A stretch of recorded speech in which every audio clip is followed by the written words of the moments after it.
नमस्कार दोस्तों, मैं आपका बहुत बहुत स्वागत करता हूं आपके अपने चैनल ईगल प्ले पर। दोस्तों ये वीडियो है ट्रेंडिंग न्यूज़ सीरीज़ का एक और नया फेस एपिसोड, जहां पे मैं आपको 5 मिनट के अंदर दुनिया भर से जितने भी न्यूज़ एंड अपडेट्स आ रहे हैं वो देने की कोशिश करता हूं। तो अगर आपने अभी तक इस चैनल को सब्सक्राइब नहीं किया है, जल्दी से सब्सक्राइब कीजिए, नोटिफिकेशन बेल को ऑल कीजिए, ताकि आप लोग भी सिर्फ अपने दिन के 5 मिनट देखे पूरे दुनिया से जुड़े रह सको। चलिए आज का हमारा सबसे पहला न्यूज़ आ रहा है नेशनल न्यूज़ राज्यसभा से।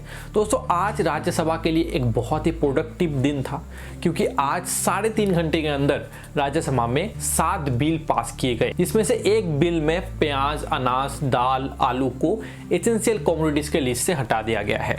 मैं आपको बता दूं कि राज्यसभा का माहौल अभी बिल्कुल ठीक नहीं है। रिसेंटली 8 एमपी को राज्यसभा से सस्पेंड कर दिया गया था, और उनको सस्पेंड किया गया है इसी के विरोध में जो ऑपोजिशन पार्टी है, जैसे कांग्रेस, टीएमसी, समाजवादी पार्टी, उनके कुछ मेंबर्स बॉयकॉट कर दिए हैं राज्यसभा को। लेकिन इससे राज्यसभा को कोई भी फर्क नहीं पड़ा, उन्होंने 3.5 घंटे के अंदर 7 बिल पास कर दिए। चलिए बॉस का नेक्स्ट न्यूज़ आ रही है यूजीसी की तरफ से। दोस्तों यूजीसी ने एक नया नोटिस भेजा है, सभी कॉलेज और यूनिवर्सिटीज को एक नया कैलेंडर आया है 2020-21 एकेडमिक सेशन के लिए। यूजीसी ने सभी कॉलेज और यूनिवर्सिटीज को कह दिया है कि आप अपने सारे फर्स्ट ईयर स्टूडेंट का एडमिशन को 31 अक्टूबर तक कंप्लीट कीजिए, क्योंकि जितने भी स्टूडेंट फर्स्ट सेमेस्टर या फिर फर्स्ट ईयर के लिए अभी एडमिशन लेने वाले हैं, उनका क्लास हम लोग 1 नवंबर से चालू करेंगे। अगर 1 नवंबर तक गवर्नमेंट स्कूल या फिर कॉलेज को फिजिकली ओपन नहीं कर पाता है, तो ऑनलाइन के भाया ही फर्स्ट ईयर या फिर फर्स्ट सेमेस्टर के स्टूडेंट का क्लास चालू कर दिया जाएगा। यूजीसी ने यह भी कहा कि अभी सारे कॉलेजेस 6 डे पर वीक नियम को फॉलो करेंगी, और कोई भी समर या फिर विंटर ब्रेक स्टूडेंट को नहीं दिया जाएगा। चलिए बात करते हैं नेक्स्ट न्यूज़ और इंटरनेशनल न्यूज़। एक बहुत ही बैड न्यूज़ आ रही है नेपाल के तरफ से। दोस्तों नेपाल का अंगरीता शेरपा, जो कि दुनिया का पहला इंसान थे जिन्होंने माउंट एवरेस्ट को 10 बार क्लाइंब किए थे, आज 72 साल की उम्र में उनकी देहांत हो गई। बहुत दिन से वो बीमार थे और आज काठमांडू में उनकी मौत हो गई। अंगरीता शेरपा का डेथ नेपाल के लिए एक बहुत बड़ा लॉस है। नेक्स्ट न्यूज़ ऑस्ट्रेलिया की तरफ से। दोस्तों ऑस्ट्रेलिया के तास्मानिया कोस्ट के छिछले पानी में अचानक 270 व्हेल फंस गए। अभी तक ये नहीं पता कि व्हेल मछली इतने मात्रा में एक ही जगह में क्यों इकट्ठे हो गए, लेकिन सैड न्यूज़ ये कि 270 व्हेल में से 90 व्हेल अभी तक मारे जा चुके हैं।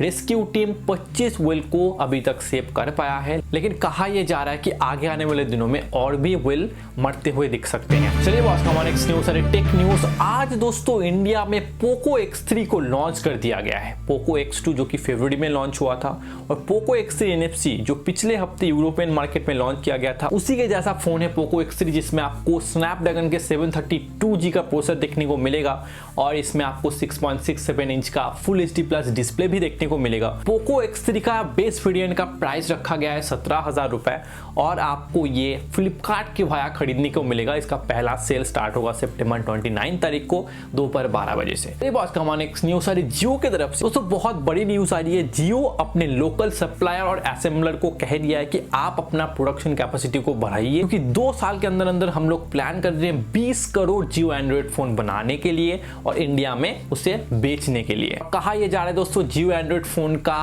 प्राइस होगा 4,000 रुपए।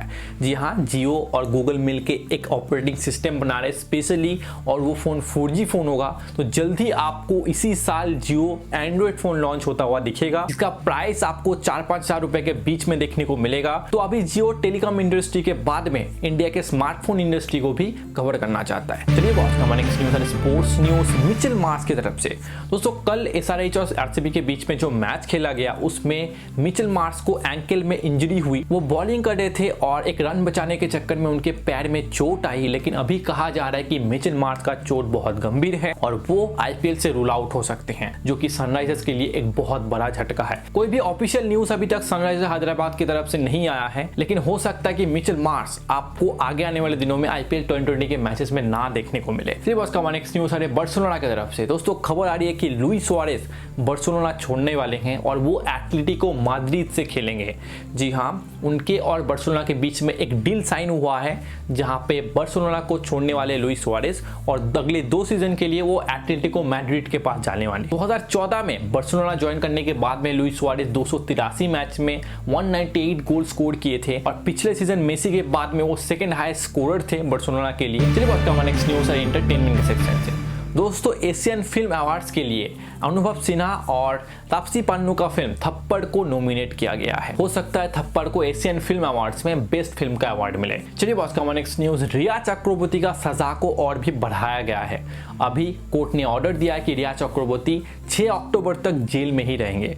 सौवी चक्रवर्ती और रिया चक्रवर्ती ने इसके लिए बेल एप्लीकेशन फाइल किया है, जिसका सुनवाई किया जाएगा कल। तो आपको कल पता चलेगा कि रिया चक्रवर्ती को बेल मिलेगी या फिर वो 6 अक्टूबर तक जेल में रहने वाले।